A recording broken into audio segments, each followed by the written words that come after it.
Good evening, my friends. Tonight's topic is movies, something completely different. And most modern movies today actually are complete garbage. So this is my top 10 list of all time. My top 10 list of all time. And again, movies and pop culture pretty much peaked in June of 1997. That's my point. They started steadily getting worse. And we'll go over that timeline at a different date, not now, but this is my top 10 list with 3 honorable mentions here, and this is going to be a long video, so if you like my content, hit subscribe now, hit the like button, notification bell, leave me a comment, I read all the comments, my friends. So, honorable mention number 1, comedy movie, not represented in my top 10, but Blazing Saddles. Excellent movie. Leftoids think this movie is racist, but it is in fact making fun of people who are racist, because this movie makes fun of everybody, and it's funny because you could make fun of people and get away with it. So, there's a woman punching a dude out, and, I mean, this movie's just great.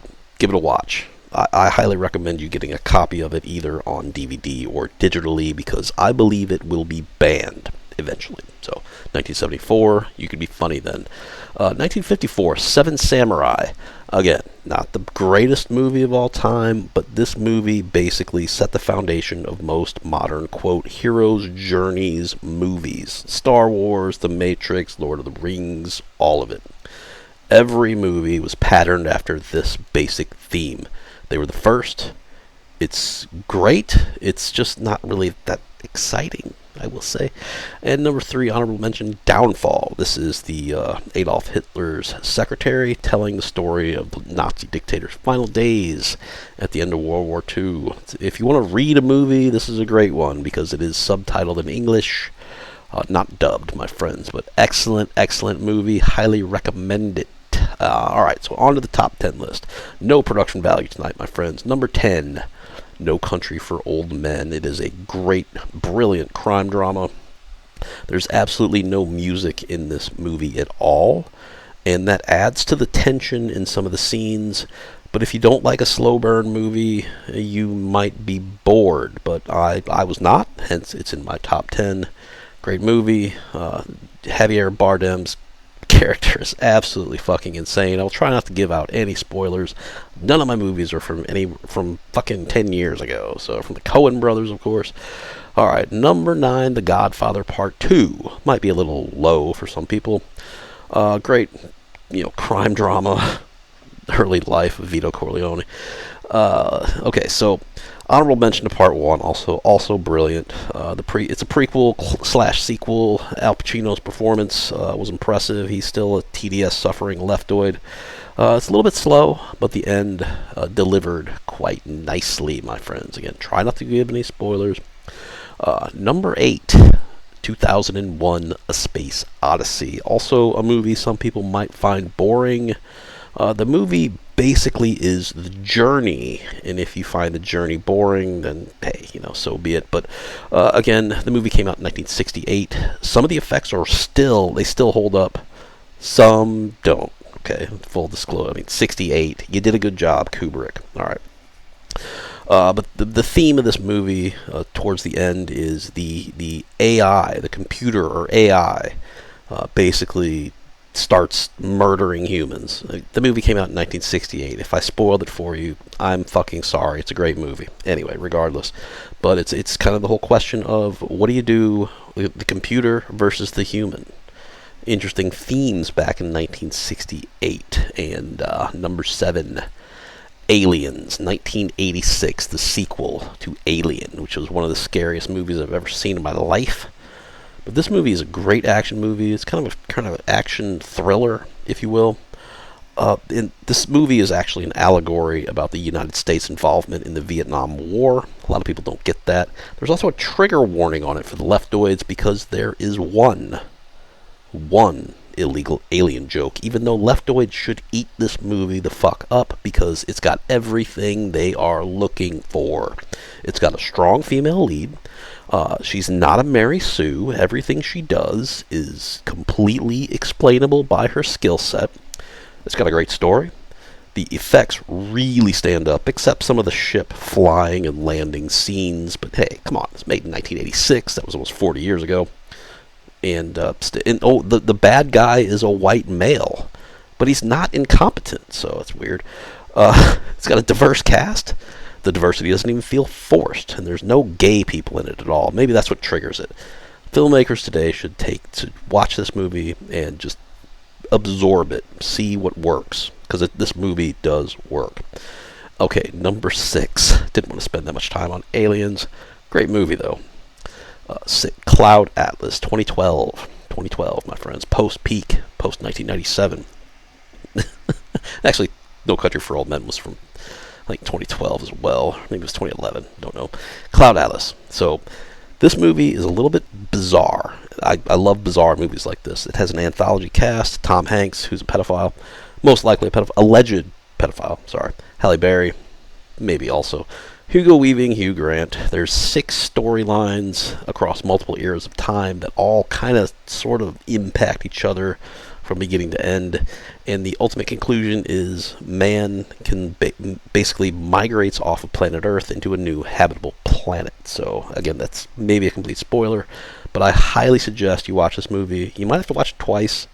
And there's kind of a suggestion that there's reincarnation or connection of lives between souls throughout the ages. Now, I believe Tom Hanks' character at first was pure evil, but ultimately he was proved the good guy, and he and Halle Berry's character at the end kind of figured out a way to get humans off the planet and procreated and thrived, allegedly. So, number 5, Apocalypse Now. This movie is overtly about the Vietnam War.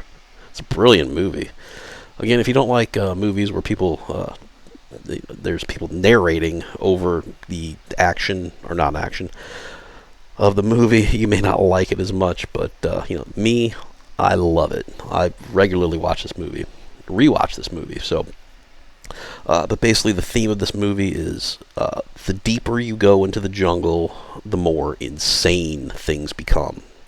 And it's a great movie, and I would highly recommend not watching the director's cut, because that is just, most of that footage belonged on the cutting room floor. So, number 4, Pulp Fiction, my friends. This movie this was a post-peak. This is a pre-peak movie. This movie actually kind of sparked up John Travolta's career, which was basically languishing into nothingness.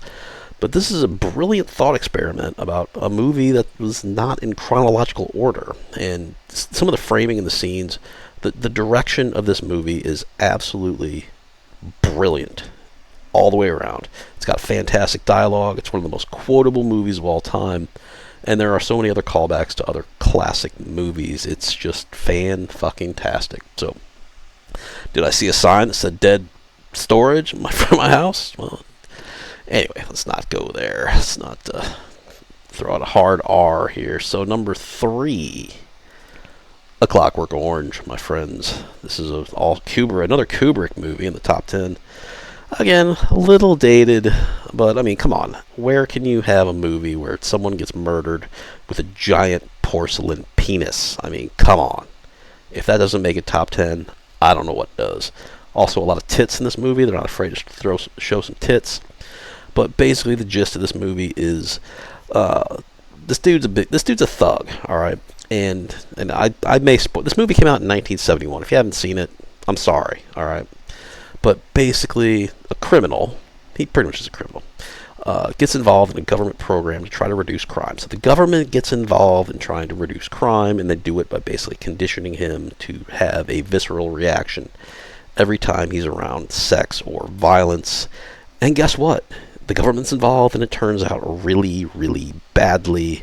But ultimately, he's cured at the end. So, but brilliant filmmaking, just absolutely awesome. Lovely music, great score there. They have tons of Beethoven in the score, and I'm a huge fan of Ludwig van. Read the book too, great book. Also, I think the book is actually better than the movie, but that's just me. All right, number 2, The Empire Strikes Back, my friends. Yes, Star Wars before it sucked. Excellent movie. I have no notes, but just, oh my god, this is the greatest science fiction movie probably ever made.